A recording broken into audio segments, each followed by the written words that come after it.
Dikatakan Matius pasal yang kelima ayat 38. Dikatakan begini. Kamu telah mendengar firman, mata ganti mata dan gigi ganti gigi.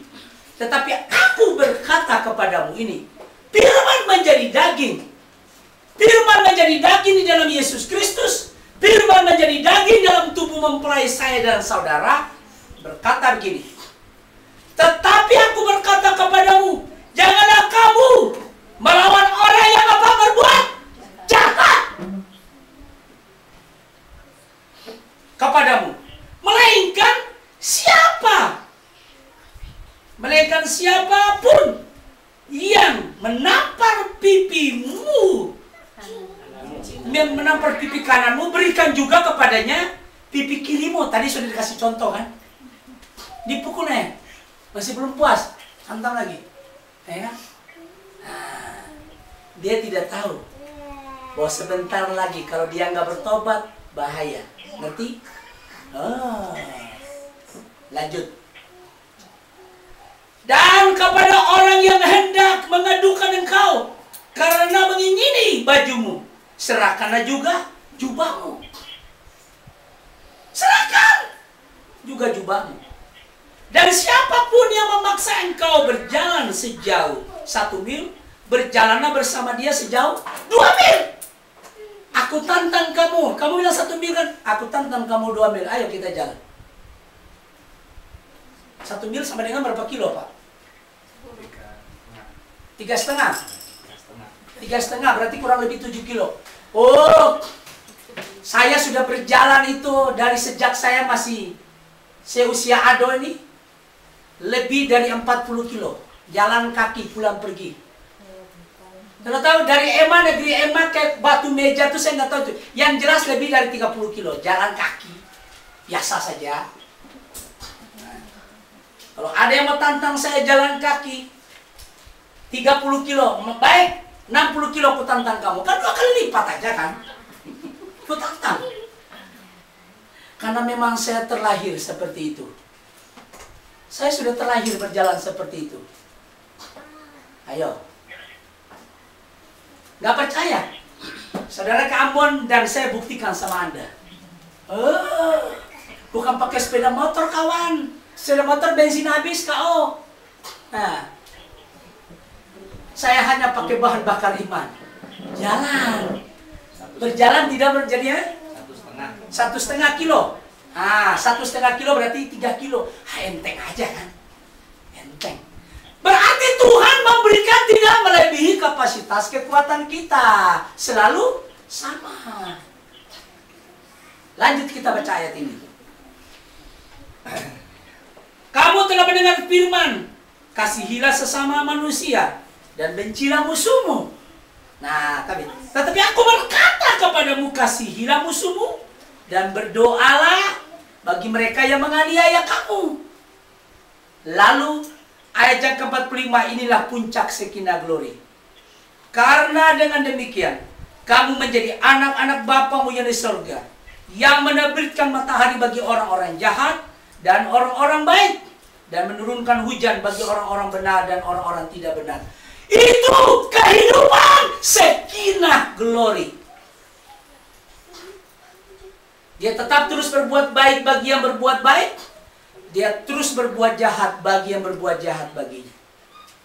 Nah, berapa hari yang lalu, ya kan? Ya, kira-kira 2 minggu yang lalu, saya menelpon salah satu teman saya.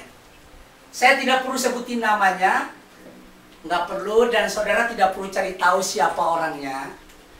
Saya telepon, dia nggak angkat. Kemudian hari Selasa yang lalu ku telepon berulang-ulang, dia nggak angkat. Wah, hari Kamis ada saudara saya telepon. Saya bilang, Anda sedang di mana? Oh, di kota A. Baik. Beritahu sama bos kamu. Beritahu sama bos kamu. Kalau dia masih anggap saya saudara, tegur saya. Tapi kalau dia tidak anggap saya saudara lagi, beritahu sama dia, tutup buku, jangan khotbah tentang pesan. itu munafik. Beritahu sama dia, orang dunia, orang denominasi kelakuan lebih bagus dari yang menyebut dirinya pesan. Jangan pengajaran-pengajaran, jangan khotbah-khotbah. Kalau tidak tahu mengasihi, tutup buku. Stop, saya bilang. Kaget teman saya itu, ngomong. Karena kamu ada sama dia kan? Ngomong.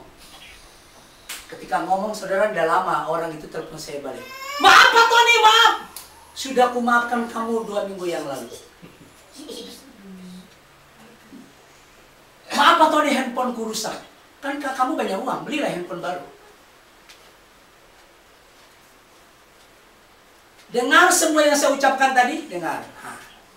Tunjukkan dong, kan kita ini orang pesana harus hidup saling memperhatikan satu sama lain, jadi panutan. Saya berharap kalian jadi panutan, kenapa nggak jadi panutan? Untung saya tidak tersandung dengan perbuatan Anda. Mataku tertuju kepada Kalvari. Mataku tertuju kepada Yesus. Nah, saudara jangan berharap orang-orang di dalam pesan ini semua lakukan firman. Hei, sudahlah kawan. Hei, saudaraku, jangan berharap terlalu banyak. Tuntutlah dirimu untuk lebih melakukan firman daripada tuntut orang lain. Tepuk tangan bagi Tuhan Yesus. Tuntut diriku dan dirimu. Mata saya sudah melihat. Sebab itu, saya mengambil keputusan. Balsam Kristus tetap ada di mataku, supaya aku tetap berbuat baik bagi mereka, sekalipun mereka berbuat jahat kepadaku. Kewajibanku dan kewajibanmu tetap berbuat baik. Itulah firman yang disampaikan bagi saya dan saudara pagi ini. Shekinah Glory tidak pernah mau berbuat jahat, selalu berbuat baik. Tapi kalau saudara salah, tegur. Jangan dibiarkan, tegur. Ku tegur. Dia bilang, ampuni saya. Ya, yang bisa ngampuni kamu Tuhan.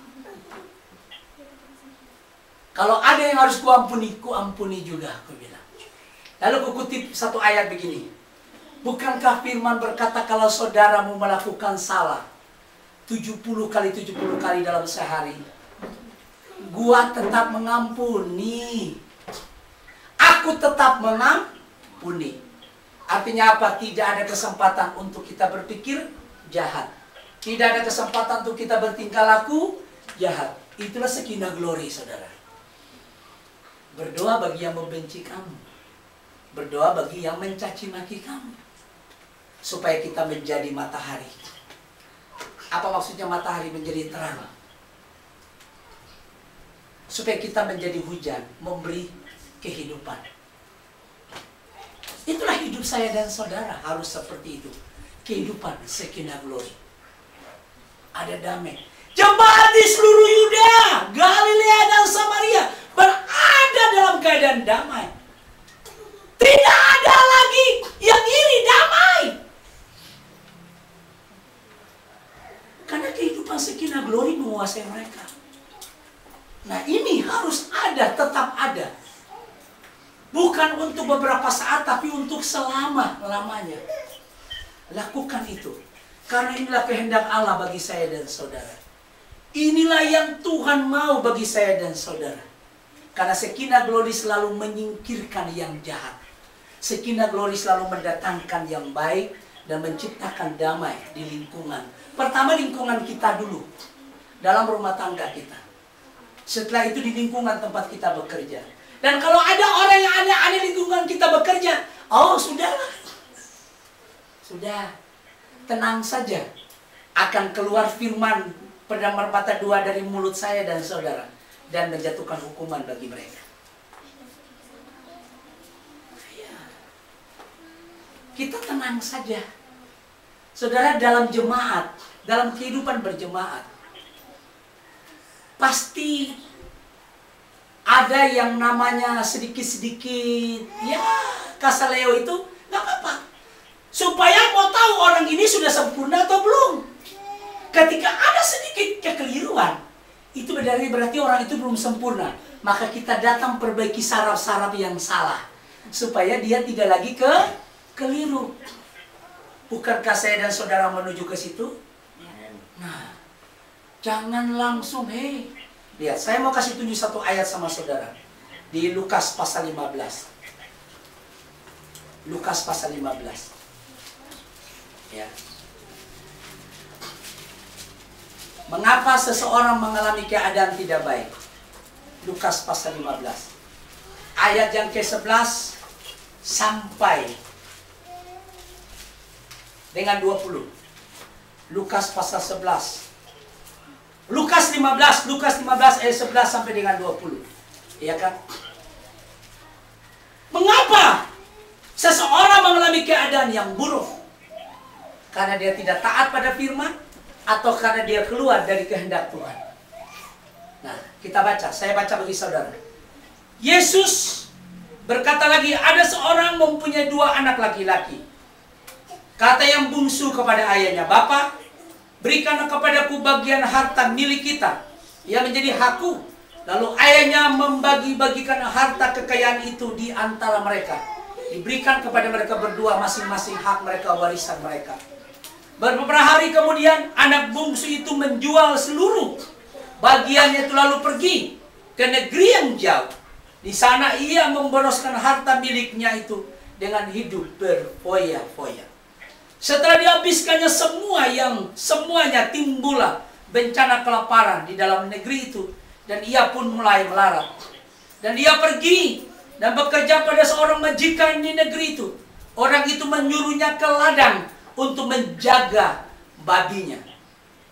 Lalu ia ingin mengisi perutnya dengan ampas yang menjadi makanan babi itu, tetapi tidak seorang pun yang memberikan kepadanya. Lalu ia menyadari keadaannya, katanya, "Betapa banyaknya orang upahan Bapakku yang melimpah-limpah makanannya, tetapi aku di sini mati kelaparan. Aku akan bangkit dan pergi kepada Bapakku dan berkata kepadanya, Bapa, aku telah berdosa terhadap sorga dan terhadap Bapa. Aku tidak layak lagi disebut anak Bapa. Jadikanlah aku sebagai salah seorang upahan Bapa." Maka bangkitlah ia dan pergi kepada bapaknya. Ketika ia masih jauh, ayahnya telah melihatnya. Lalu tergeraklah hatinya oleh apa? Belas kasihan. Ayahnya itu berlari mendapatkan dia, lalu merangkul dan mencium dia. Wow. Padahal dia baru dari kandang babi loh. Orang dari kandang babi bawa babi enggak? Saya kasih contoh, silakan berdiri Pak Budi. Ibarat ini Pak Budi ini anak bungsu, dia pulang. Dia pulang kan, dia sadar, dari jauh. Ini bawa babi, bapaknya nggak rasa jijik, bapaknya peluk. Saudara ngerti? Silakan berdiri. Bawa babi, bawa makanan babi. Tapi ada sesuatu yang berbeda, dia tidak makan makanan babi. Kalau yang sudah dibaptis, dengar baik-baik. Kalau yang sudah dibaptis itu tandanya dia sudah menerima harta kehidupan. Lalu dia pergi ngeluntang-ngelanting, kelakuan aneh-aneh kan? Nah, saudara dengar. Asal dia tidak makan makanan babi, dia pasti balik. Karena dia benih.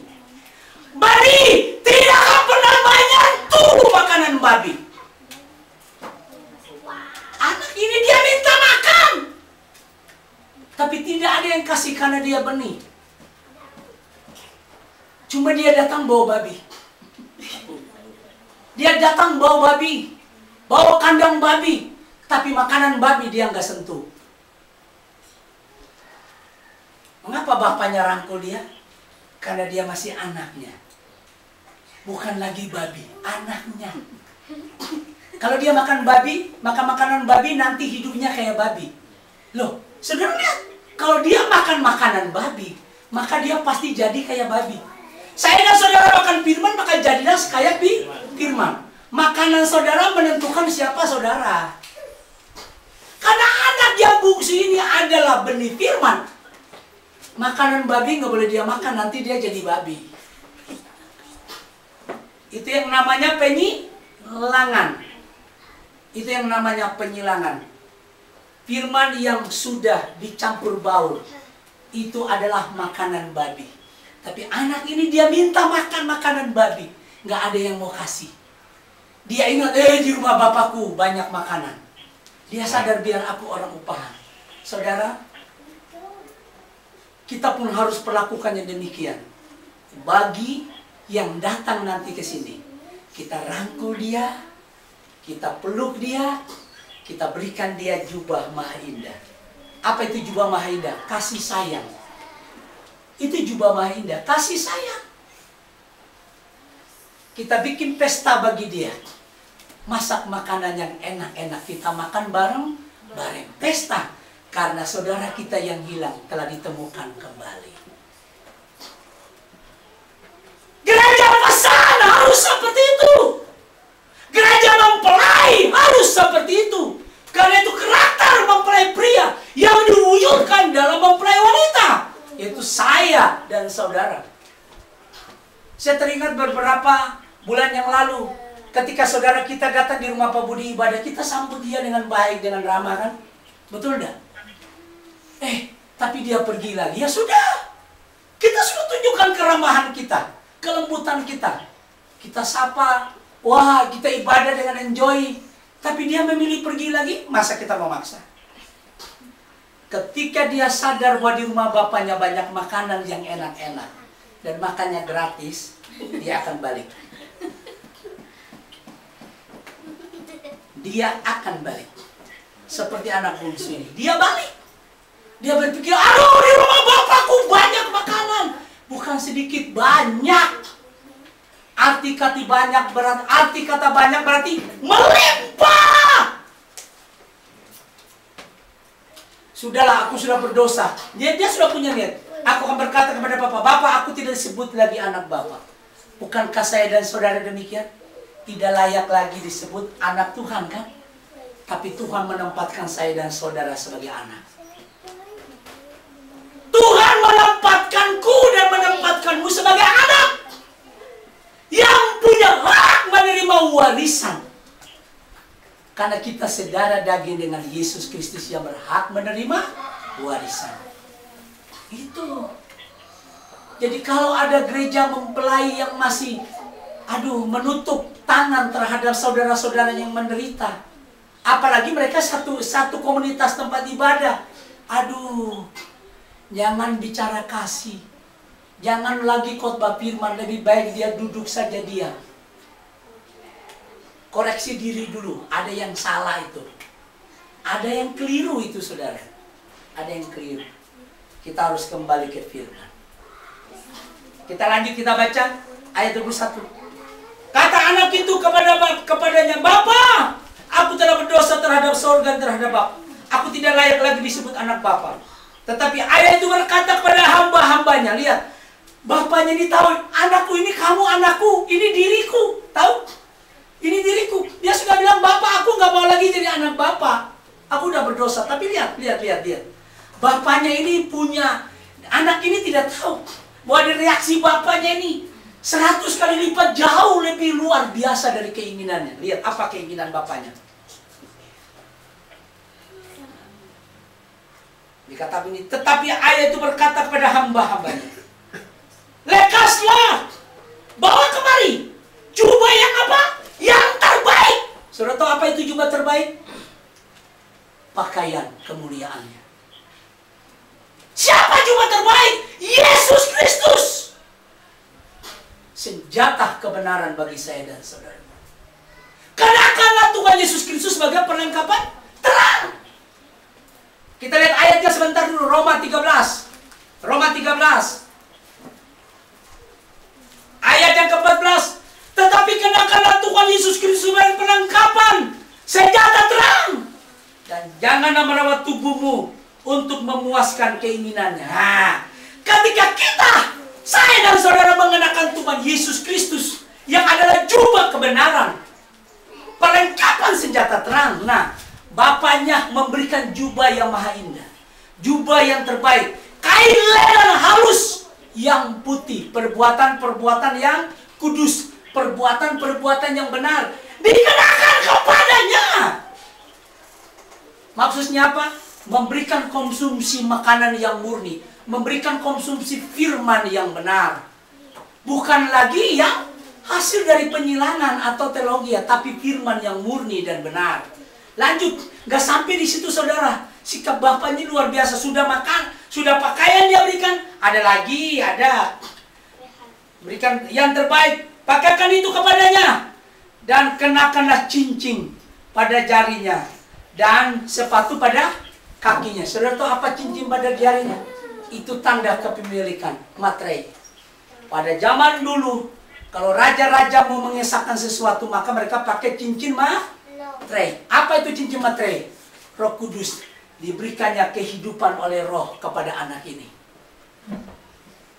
Dikenakannya juga sepatu, supaya kakinya tidak terantuk kepada batu. Bukankah Yesus Kristus menjadi pelita bagi saya dan saudara? Menjadi terang bagi saya dan saudara, dan menjadi pelita bagi kakiku dan kakimu. Supaya kita tetap berada dalam terang. Lihat, bapaknya nggak marah. Tapi nggak sampai situ. Dibuatnya pesta. Wow. Dan ambillah anak lembu tambun. Dan sembelihlah dia. Dan sembelihlah dia. Dan marilah kita makan. Dan apa? Bersukaria. Wow. Ada satu pesta yang luar biasa. Yang Bapak buat bagi saya dan saudara. Nah, hal yang sama saya dan saudara harus perlakukan bagi saudara-saudara kita.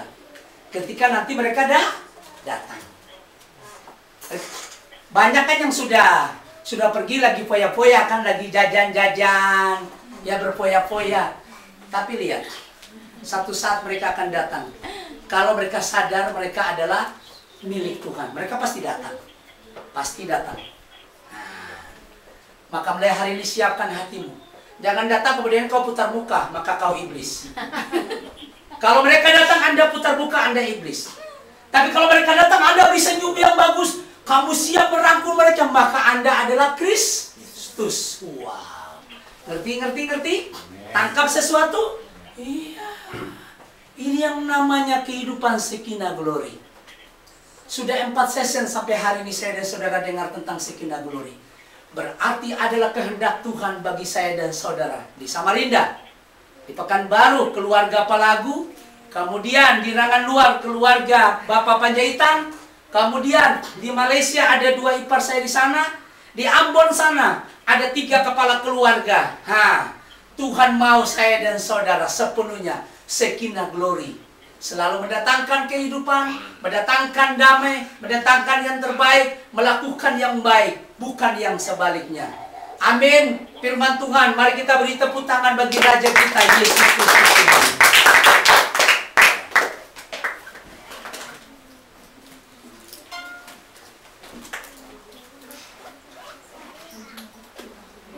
Kita nyanyikan pujian jiwaku memuliakan Tuhan. Itu lagu nomor berapa? Jiwaku memuliakan Tuhan.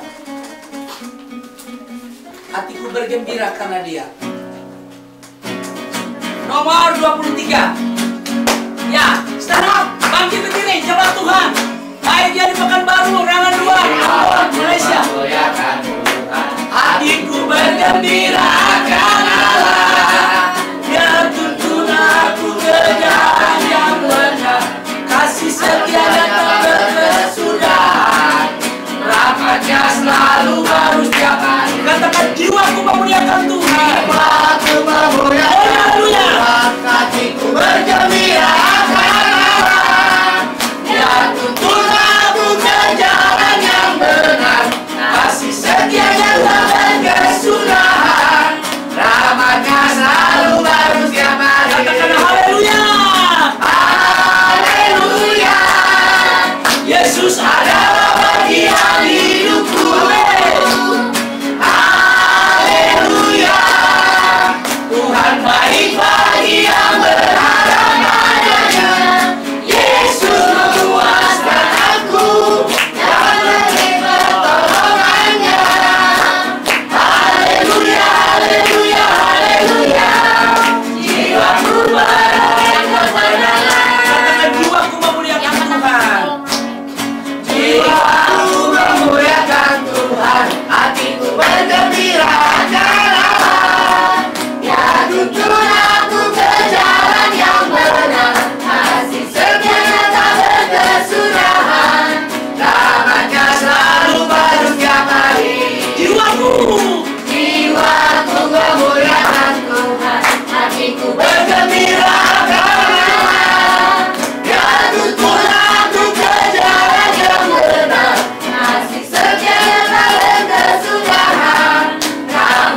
Tuhan, sudah kurang lebih 1 bulan ini Tuhan, 4 kali setiap ibadah minggu Engkau berbicara kepada kami tentang Shekinah Glory. Ya Tuhan, Engkau memberkati jemaat-Mu untuk tetap berada dalam kehidupan Shekinah Glory, yaitu kehidupan di mana tidak ada lagi yang berbuat jahat. Karena firman tidak pernah berbuat jahat. Firman selalu mendatangkan kebaikan bagi yang percaya, tapi mendatangkan hukuman bagi yang menolak. Tuhan, kami bersyukur Tuhan. Berkati milik kepunyaan-Mu yang telah Kau beli dengan darah-Mu sendiri. Saudara-saudaraku yang ada di Pekanbaru sana, Palagu sekeluarga, berkati mereka Tuhan, sehingga hidup mereka menjadi inspirasi bagi seluruh jemaat Tuhan yang ada di wilayah Pekanbaru sana. Berkati mereka untuk tetap tinggal dalam kehidupan Shekinah Glory, sehingga Tuhan, iman mereka boleh tersebar sampai ke negeri-negeri yang jauh karena kehidupan Shekinah Glory. Ini doa hamba kepadamu Tuhan. Saudara-saudaraku yang ada di Malaysia Tuhan, di sana ada Ina dan Jepita Tuhan, biarlah mereka tetap hidup dalam kuasa Shekinah Glory, sehingga Tuhan iman mereka tersebar sampai ke negeri-negeri yang jauh, mereka hidup dalam iman kuasa Shekinah Glory. Saudara-saudaraku yang ada di rangan luar sana, berkati mereka untuk tetap hidup dalam kuasa Shekinah Glory, supaya keharuman iman mereka Tuhan menyebar sampai ke seluruh bumi, menjadi kesaksian Tuhan bagi nama. Saudara-saudaraku yang di Ambon, yang di Ema dan di Skip, biarlah Tuhan kuasa Shekinah Glory menguasai mereka, sehingga iman mereka Tuhan menjadi kesaksian sampai ke negeri-negeri yang jauh. Saudara-saudaraku yang di Samarinda sini, berkati kami tetap hidup dalam kuasa Shekinah Glory, supaya iman kami oleh kuasa Shekinah Glory dalam Yesus Kristus yang melakukannya bergema sampai ke negeri-negeri yang jauh, menjadi kesaksian bagi pujian, hormat, dan kemasyhuran nama. Kami bersyukur kepadamu Tuhan, di dalam nama Yesus Kristus yang telah memberkati kami melalui kebenaran firman pagi ini. Terima kasih ya Tuhan, dalam nama Yesus Kristus. Amin.